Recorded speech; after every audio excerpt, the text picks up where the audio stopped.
Gostaria de chamar o Paulo também para compor a mesa, fazer uma saudação brevezinha. Agora?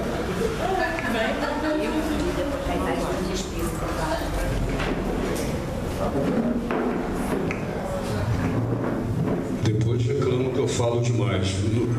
No evento que eu venho para ouvir, me pedem para falar. Pessoal, essa atividade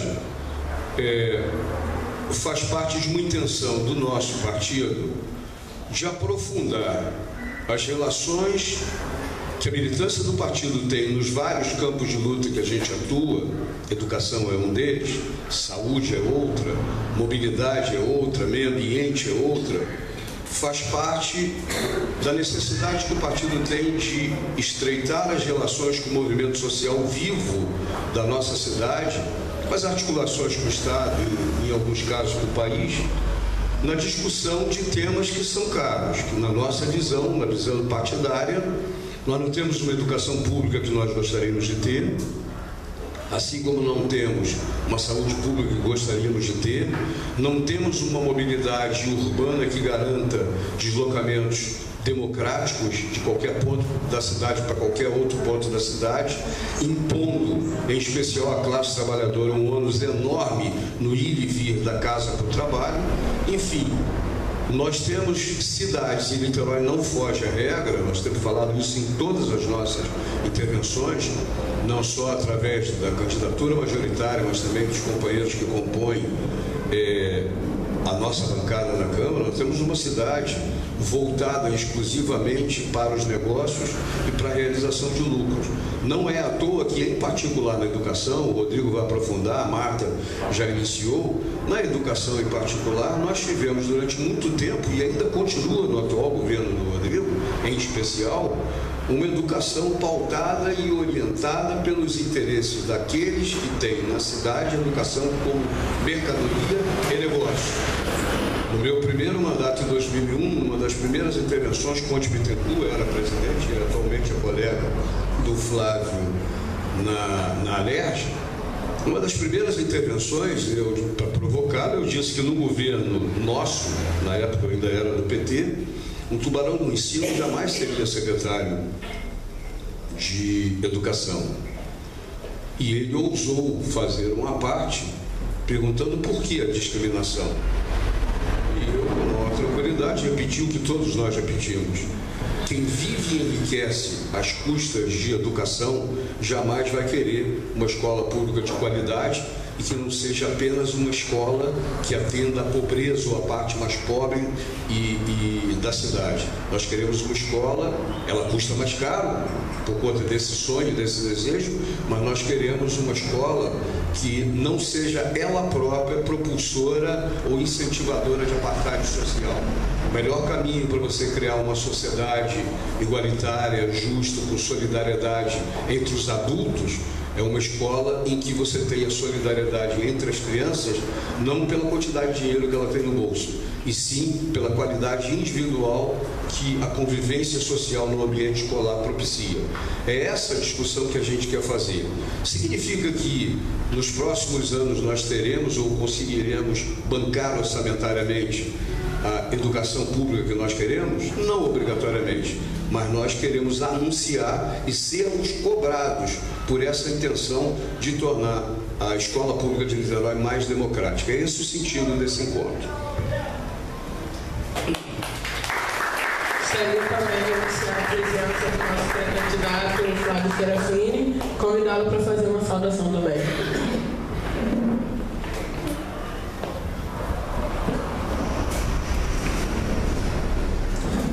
Bom dia, gente. Primeiramente, fora Temer. Em segundo lugar, queria parabenizar aí o mandato do Paulo por organizar esse espaço de reflexão.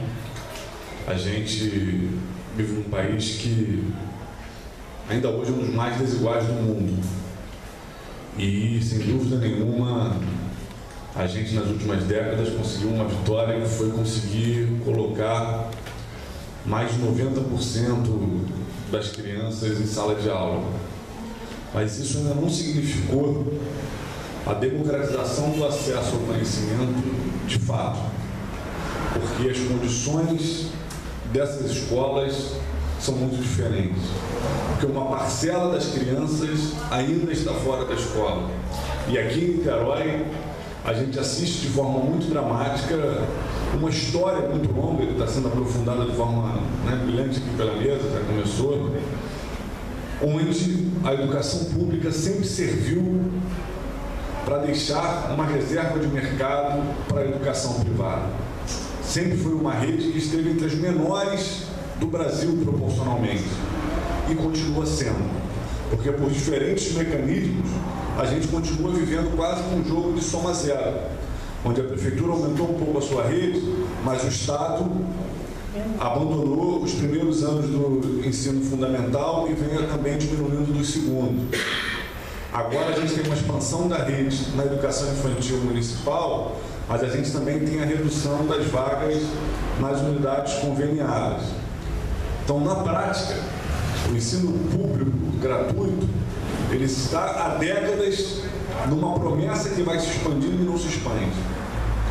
E combinado com um processo onde as nossas escolas não são também o modelo que alguns gestores dizem que é para justificar essa lógica de uma rede pequena numa cidade proporcionalmente com mais recursos do que a maior parte das que estão ao seu redor. A gente compara essa realidade de Niterói com São Gonçalo, Niterói tem a metade do tamanho com o dobro do orçamento. E a gente não vê isso se revertir em serviços públicos de qualidade para a população, especialmente para a população mais pobre. E se a gente olha Niterói e compara com outras cidades de porte semelhante, de realidade econômica semelhante, a gente vê, por exemplo, que Niterói tem uma rede, muitas vezes, 40%, 50% menor. O levantamento feito recentemente por companheiros da bancada do pessoal aqui de Niterói mostrava. Pega Niterói e compara com Vila Velha, no Espírito Santo. Qual é o número de matrículas públicas e qual é o número de matrículas privadas? Pega Niterói e compara com diversas outras cidades, a gente vai ver que aqui no estado do Rio de Janeiro nós temos o mesmo número de escolas do que Nova Friburgo, uma cidade que tem menos da metade do nosso tamanho. E as escolas que temos são escolas com essas limitações que já foram aqui colocadas. Isso é um evidente entrave à democratização do acesso ao conhecimento. E no momento que a gente vive, que é um momento de crise, onde os grandes grupos econômicos se movimentam claramente no sentido para que a superação da crise seja a retirada de direitos dos trabalhadores, esse é o momento onde nós temos que afirmar a garantia de se ampliar os direitos da população, os direitos dos trabalhadores, e a educação pública é um direito fundamental. Não é coincidência a gente ver uma sequência de editoriais dos grandes veículos de comunicação, especialmente das organizações Globo, o questionamento do ensino superior gratuito, o questionamento às leis trabalhistas. Estamos diante de uma agenda. A gente tem discutido aqui em Niterói, o Paulo Eduardo esteve lá na Resistência, por exemplo, contra a imposição da ideia do ideário do Escola Sem Partido. É um ataque que ele vem de uma vez só, para tentar enfraquecer a escola pública e retirar dela o seu caráter crítico.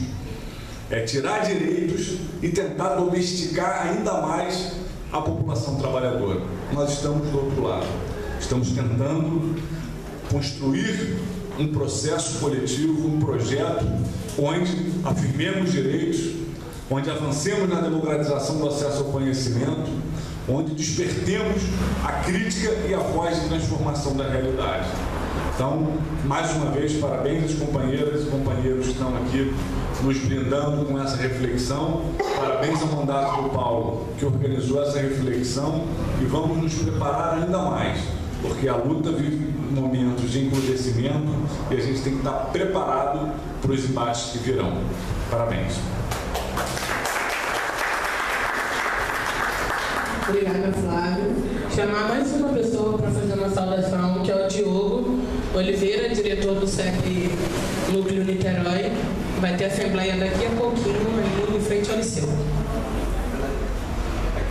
lado do Liceu, né? É, aqui no sindicato. Bom dia, gente.